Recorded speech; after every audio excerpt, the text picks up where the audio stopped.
Hello, friends, and welcome back to Market Shares. I'm your host, Tony Blodgett, and today we're going to try to keep this episode short. I've noticed that people like shorter episodes, so if you like shorter episodes, just hit subscribe right now. Get that out of the way because we'll try to keep this really concise for you. But I want to give you some updates on some things that I've talked about over the last few months. So I'm just going to jump right into it. One of the questions I'm getting asked all the time is, well, we heard that the trigger lead law went into effect. That's going to ban trigger leads. If you guys remember, if you're regular watchers of the Market Shares podcast or listeners, then you know we talked about this early on when this was just a proposal that might happen, and we could tell it was getting some traction, so I reported on it here, and in fact, that did pass the House and the Senate. As of today, I'm recording this on August 19th. Probably going to air here in a couple days. As of today, it is sitting on the president's desk and it has not yet been signed. But I'm getting asked a lot of, when does this get implemented? Well, the way that this works is as soon as the president signs it, which he is expected to do, I would expect any day now, then they have 180 days to comply, right? So we're probably looking at somewhere around the end of the first quarter of 2026 for those trigger leads, to be, no longer allowed by the credit bureaus. If you remember, this is the credit bureaus selling information about who's having their credit pulled. So anyway, that goes into effect 180 days after the president signs it, which is expected to happen any day now, but as of right now has not happened yet. I want to circle back on the CFPB because I've reported a lot on the CFPB and what's going on there.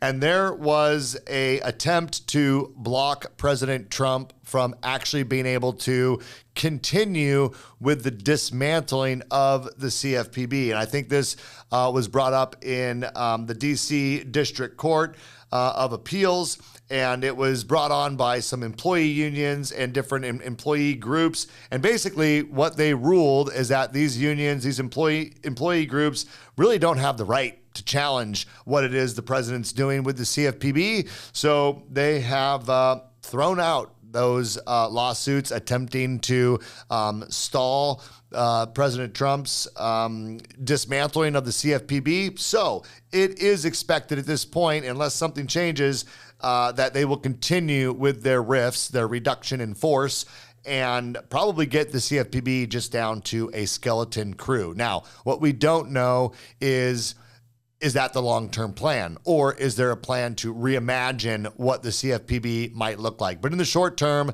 any blocks that had been happening, trying to keep it from going down the path that it was going, have been removed, and it appears that the plan is still to continue to shrink the size of the CFPB. Now, as I've reported in the past, what this means is I would not then assume that there will be, no regulation in the mortgage industry. What you should expect is the state regulators to fill that gap in a more robust fashion. So imagine 50 CFPBs all around the country in different states, right? So this is not free reign in your compliance departments. This means that you'll have to deal more specifically with the states, which, in some cases might be worse. It depends on the state. And if you're a national company, well, you have to deal with every state. So we'll see how that plays out. But anyway, I wanted to report on that since I've talked so much about the CFPB and what's going on the Market Shares podcast.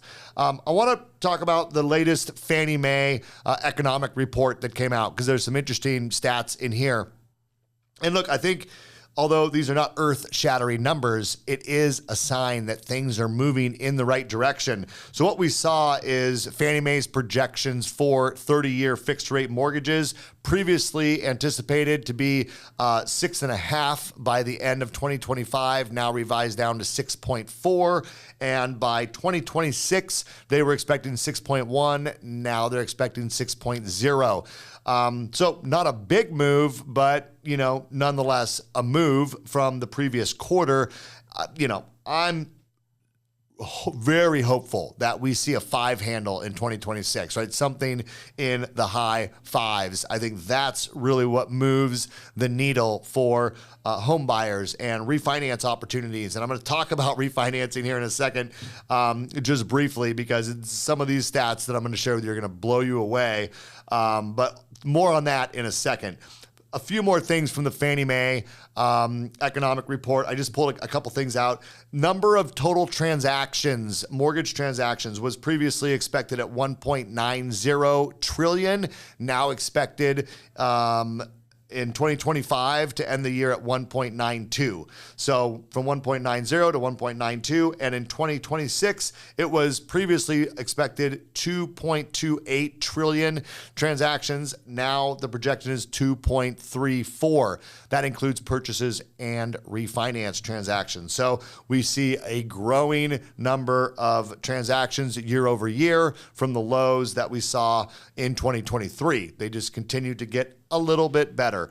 And I believe that, just a little more of a significant dip in rates, and we see those numbers go up drastically because there is a lot of mortgages now that have been written since interest rates went up, and those people are dying to refinance. Again, more on that in a second.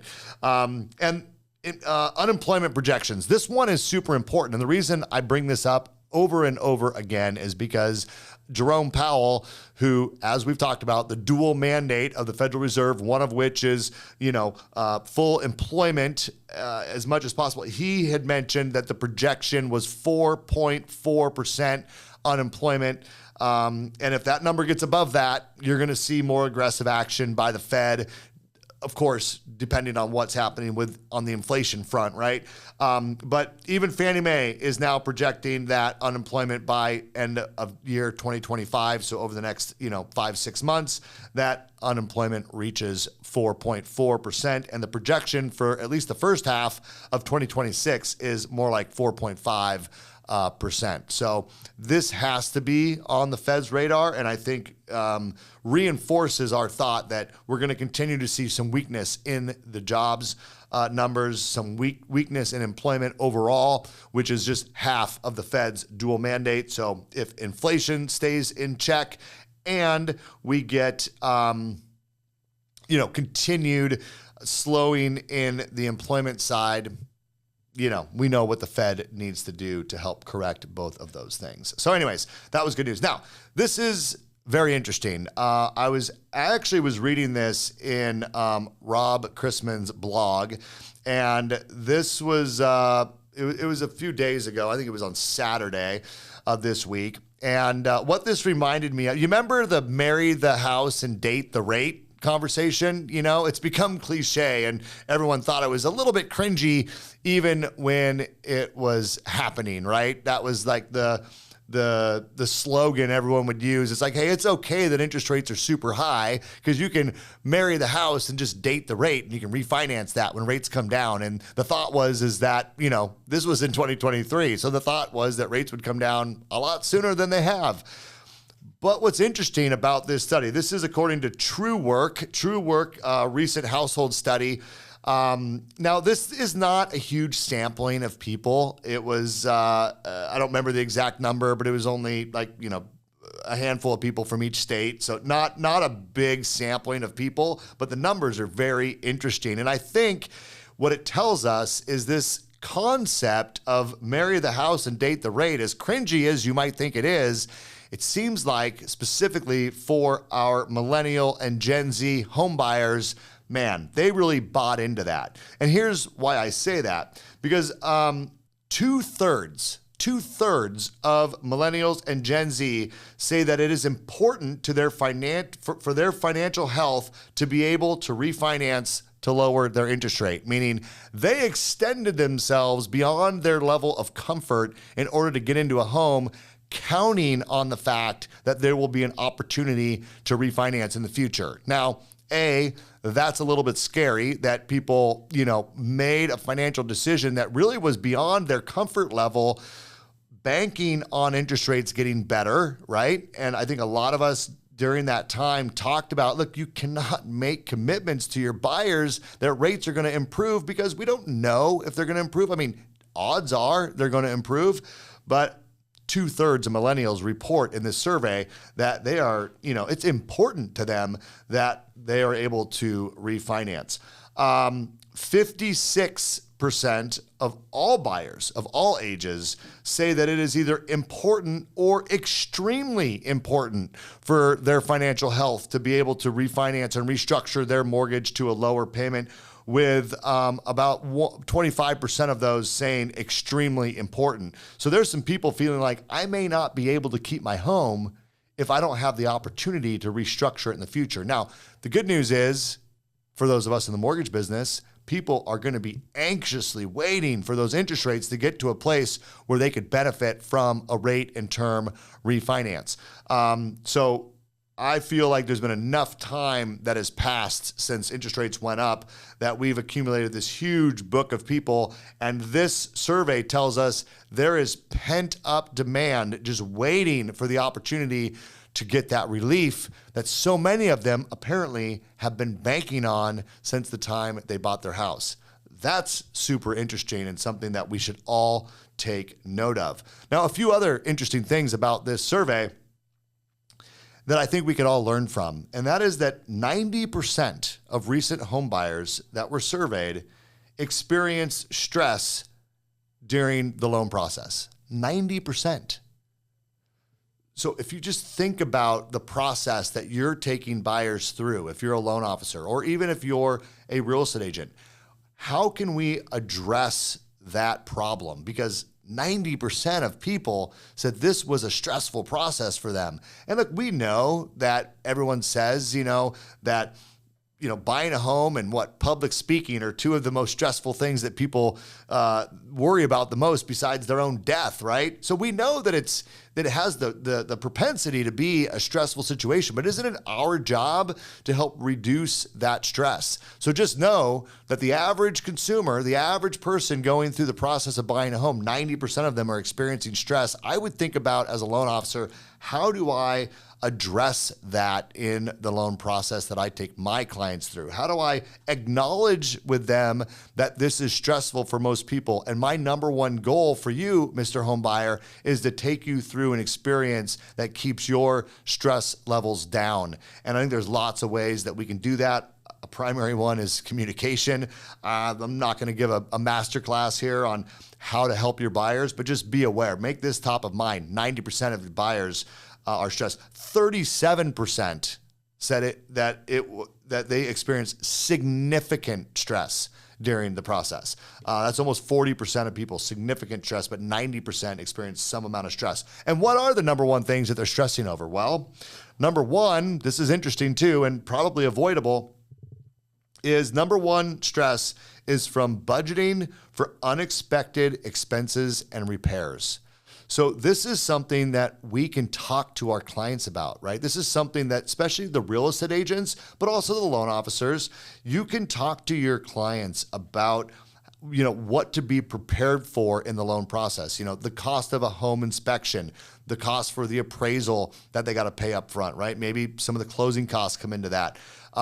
Making sure that they do have a really good, thorough home inspection so that they don't have repairs that they might have to deal with after the fact, or trying to negotiate those repairs to be done prior to closing. I feel like we're in a little bit of a buyer's market right now, and it's certainly acceptable if there's disrepair of the home, in many cases, to be able to ask the seller to deal with those repairs before you close escrow and get your keys, right? I mean, in addition, I was also listening to an interview, it was on MSNBC or something like that, where the average home that's being sold right now is getting $5,000 of concessions from the seller on average. Certainly in different markets, it's much, much higher than that. But the point is that it is normal in today's market to ask for some seller concessions. That might be towards repairs on the home, but it could also be towards, buying down the interest rate, making it more affordable at the time that you're closing, so you don't have to, count on a refinance opportunity in the future, or of course, helping to pay closing costs, things of that nature. So just recognize it's a little bit more of a buyer's market.